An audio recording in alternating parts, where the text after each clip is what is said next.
What's up, everybody? I'm John Ricard. I'm here with Jorge from the Raw Society, right? Give us just a couple of sentences. What is the Raw Society? The Raw Society is a community for professional and non-professional photographers, and we teach and promote documentary and street photography as a community. Right. Now, today we're talking about street photography, and in my mind, there's two broad categories of street photography. There's the candids, and then there are photos taken with permission. Yes. So we're going to demonstrate kind of the two techniques, how we do that approach, right? Which one of those two tends to be your approach? I'm going to pick today the candid one. Right. I don't think there is one that is better than the other. I think it's okay to try both in different situations, but for the sake of the exercise, I think it's fun to see these different ways of doing it. Right. So. What do you think is the strength of shooting the candids without permission? Like, what is valuable about doing that from a photographic perspective? Well, I think that the candid part of photography, it's interesting because is when you're a fly in the wall, is when you don't affect what's going on, so you get these real moments. But that's it. It's the only benefit that I see. Right. And I like that as well. And I do that pretty often. I'll do the candid approach. And I like where we are now, which is Times Square, because I have an excuse to get close to people. Yeah. That's the good. I think my one problem with the candid approach sometimes is I feel people are just lacking the courage to approach people and take a shot they want to take. Yes. So I'll see people using a 70 to 200 for candids, and they're too far away, or they're shooting a lot in the back of the head or buildings, and it's like, for me, the people are more interesting. And in order for me to get the good shot, sometimes that's a matter of me walking up to the person and saying, hey, can I get a shot of you? You know, can you look at my camera for a minute? I think that that approach of talking to people and contact with people is interesting, and definitely it works for many occasions and many reasons. Right. But also, I think that the way of doing this more candid photography, you don't need a telephoto lens. Actually, I'm going with a very wide lens today. Right. What lens is that? It's a 18. Would be a 28 in full frame. Okay. Right. Yeah, it's a APS-C sensor. So I think that actually the closer you get to people, the easier it gets as well. Right. Because imagine, it's almost impossible if I get this distance to you, you cannot believe that I'm taking your picture. Right? And people don't think they're interesting, which is funny. Exactly. Right, so they figure you must be shooting that building because that Something building's there. way more interesting than me, but you're looking and seeing something like, no, I want this guy or that girl or that couple or whatever. Usually the closer you are, the easier it gets for some reason. Right. And also the kind of photography that I do, I find interesting not only to take pictures of the people that is there, but also composing them and with the background. Right. I treat the background as a subject as well, so for me it makes sense also to find a place that's interesting to frame and compose. For me, that's usually the subway. I do almost all of my street photography in the subway because A, it lets me shoot close, and I love the background. I like the train, and then I focus on couples. It's usually what I'm trying to do. Yeah, which is also tells a story when you are there. Correct, right. You're in a specific place. Yeah, there's a lot of love in the subway, you'd be surprised.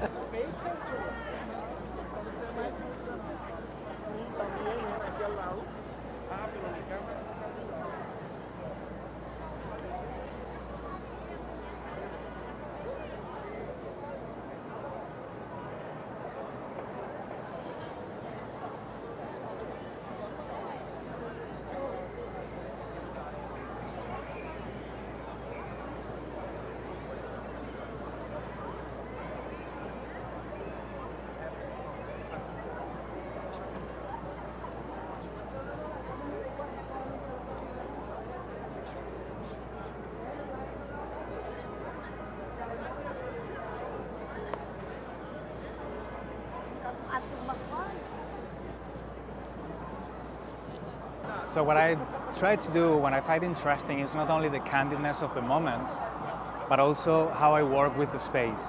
For me, it's important for my photography, it's important to the space, the location will be also a subject, so I always try to mix it. What I'm going to do is try to find spots that make sense, not only because of it's going to make me easy to compose, but also it tells something about the place, right?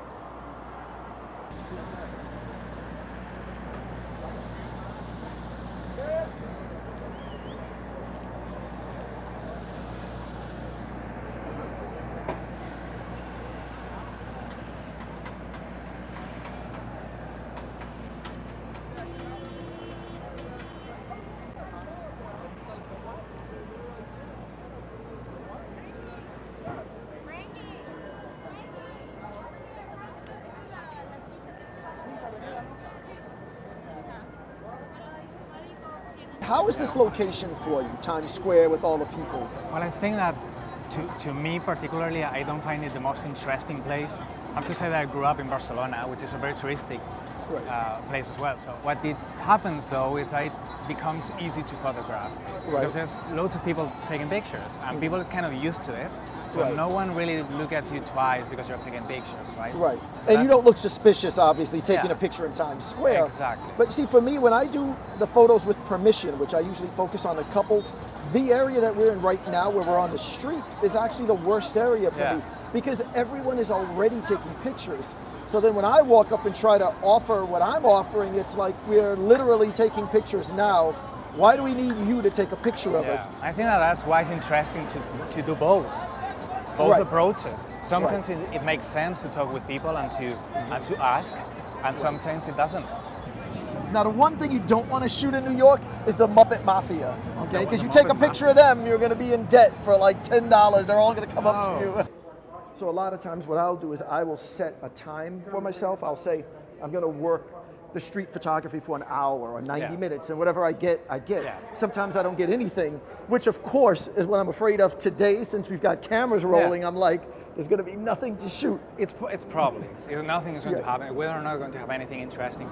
But I think that to have a framework, to set some limits, it helps to get creative. Yeah, if not, you'll be out here all night. So I just set a time, but let's just see what we can find. All right, let's walk.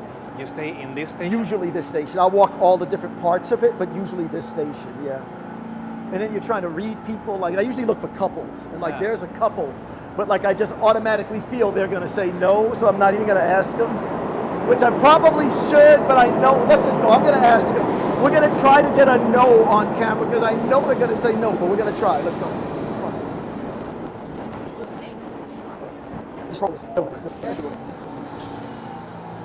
All right, our couple is gone. They were going to say no anyway, so we didn't really miss out on anything, but we're going to walk some more.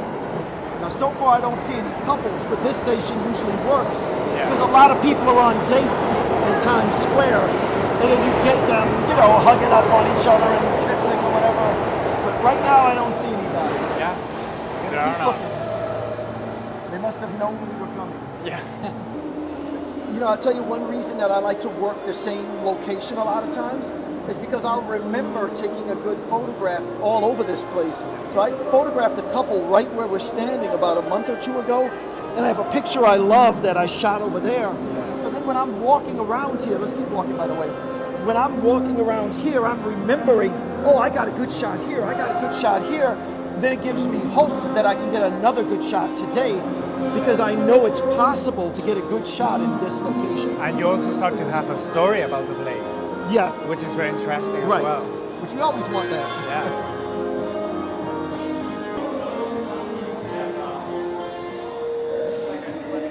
What's up, guys? I'm a street photographer. I'm going to get a quick shot of you, okay? Just keep doing what you're doing. Good.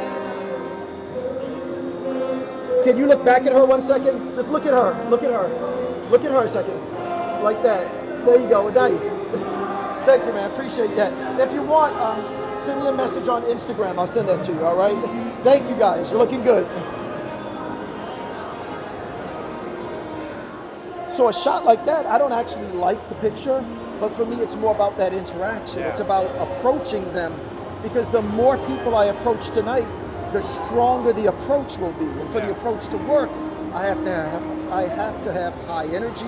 I have to look like I'm having fun. I have to look confident. You have to get into the zone. I call it getting in state, which is the same thing as in zone, but in my mind, it's like, I'll be walking around saying to myself, I'm not in state, I'm not in state. But when I'm in there, I can do a much better job of getting the permission. So if I can get their permission and I'm rolling off that high of them saying yes, makes it easier to go to the next couple. Hey, can I get your shot? Even though, again, that nothing was happening there. They weren't interacting with each other, and I'm not really interested in the shot of two people on the phone, but it was about the process of taking the picture rather than the final photo. What's up, guys? Can I get a quick shot of you guys? You guys look good, come on, with the red hair. Look, just look really quick, ready?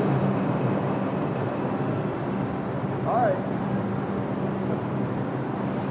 Now, normally in New York, you would get that shot. Like they said no, and I only took, like I pushed the button one time, but there was no shot for me because I didn't get the faces. But generally for me, that shot, I would have gotten it most of the time. One thing that stops photographers from approaching people is you're scared of the no. Yeah. But what I think you should do is try to get a certain number of no's. Like I said, I usually do this based on time. I'll say I'm going to stay out for 90 minutes, I'm going to stay out for 60 minutes. But I think an approach you could use would be to say, I am going to work this train station until I get 4 no's. Yeah. And Or then 10. I'm going to go home. Or 10, Yeah. or whatever that number is. But that way, it's like you're almost trying to get the no's. Yeah. And I think you'd be surprised at how many yeses Yeah. you get. Now, my last 2 were no's, right? The couple and the girl with the red hair. Yeah. But generally, I'm at about 75% yeses when I approach people. Definitely.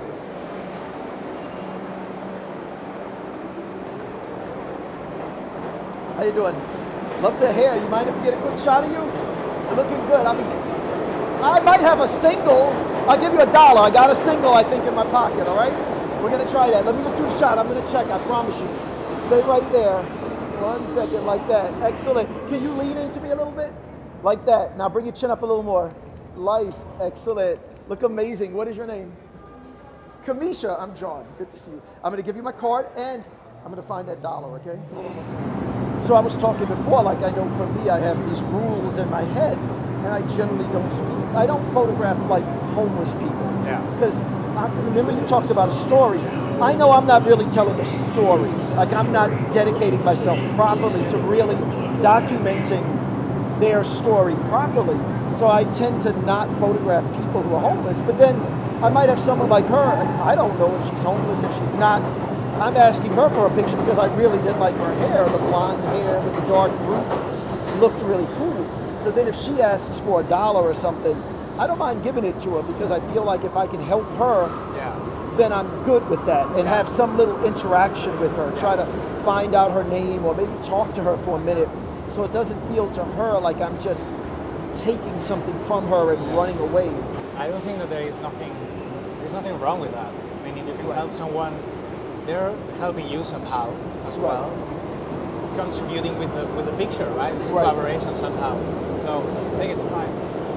I would say that definitely there is no right or wrong with this, but I would tell to people to try it. It's a beautiful thing to do street photography. Right. You meet people, you learn things, and you explore your own place. Yeah, you know, a lot of times I photograph people on the street like this, like say the girl I tried to get with the red hair who said no.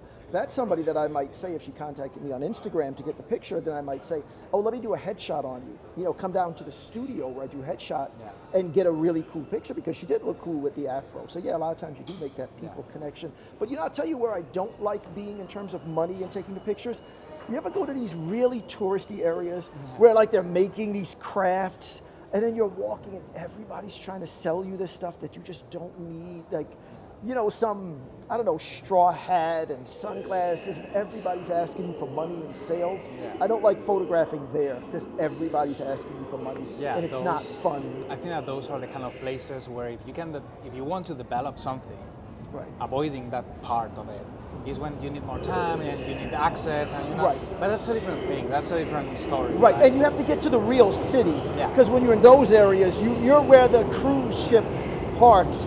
You're not in the real town, which for me is where the more interesting photos would be, is in the real town, not where the Carnival cruise dropped you off for 90 minutes, you know? But let's do a couple more minutes on the Q train and see what we get, and we'll wrap there, all right? Definitely. All right, let's do it, man. What's up, guys? My name's John. I'm a street photographer. I photograph couples in the subway. You mind if I get a quick shot of you guys? Saw you guys from way over here. What's that? Okay, but I just take a quick shot. You just be with each other like you were. Be close. Like that. Hold on 1 second, guys. That's it. Look at him, though. Don't look at me. Look at him. Look at him. Look at him. You look at him like that. Yeah. Excellent. Look, send me a message and I'll send you the picture, okay? Thank you, guys. Appreciate you guys. Enjoy New York, all right? Thanks. All right, we're going to wrap. I thank you, brother. That was a lot of fun, right? That's great. These different approaches. But before we go, let's give them each one final tip, right? Yeah. So what's one final tip you would give to people taking a candid approach to street photography? And I just want to remind everybody, we're not saying do one or the other. I shoot candids when I'm asking for permission. You also shoot with permission when you're shooting candid sometimes. We were just trying to illustrate the mindset of the two different approaches. But what's one tip you want to leave everybody with when they're doing the candid approach to street photography? Yeah, I would say that for the candid part, it's very interesting to have in mind that you have to do a little bit of theater. And I would say that the closest you get, it's the easier it gets, but also do the act. Go look straight away. So imagine that the people is not going to worry about you because you are looking something behind. Is the theater. And I have seen people even do this kind of, can you move please? You're in my shot. Yeah, they think they're in your shot and they move and you're thinking, oh, actually, I'm taking a picture of you. It's kind of funny because they don't think they're interested. Yeah, and I would say try it because once you do it once, you realize that you can do it. So I think for me, the one tip I would say is this. You know when you're hired to photograph something, like say you're hired to photograph a wedding reception or album release party or something. So when you're in that room, you feel very empowered because you know you have been sent there to take photos and everyone else knows it. So when you're asking for permission, you're asking a certain way because you know you're going to get 100% yes. No one's really going to tell you no at an event where they're dressed up and you're the hired guy.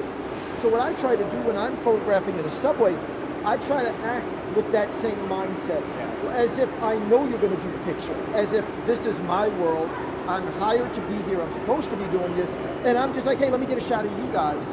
And as a reminder, where part of this comes from is what I call being in state, where you get that yes here, you get the yes there, and then I come to you, and I'm operating as if it's an automatic yes. I'm just assuming you're going to say yes, and I'm approaching you like this is the most normal thing, and I'm supposed to be taking these pictures, and hopefully you're going to just go along with me and be like, oh, okay. Kind of like the last couple, they were so confused, but I'm just like, look here, and they're just like, okay, and they do it. So again, it's that no fear and that the way you approach. Which is very interesting because neither your tip or mine is anything technical. It's the mindset. That's interesting. It's the act.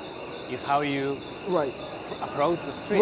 And the interesting thing is, as far as the technical, you and I are both on the same page, by the way, because I'm using a Leica M10. You're using the X Pro, what number? X Pro 3, which is very similar to the Leica M10, and we're both at about 35 millimeters. So, and very minimal, just very minimal. And I think that is, if we're going to give a technical tip, it's get a wide angle lens, and as you said, and I may have said it if I didn't, get close. That's huge, right? Get close. All right? So this was good, man. We'll do it again at some point, all right? Great. Excellent, man. Thank you. Appreciate you. Bye.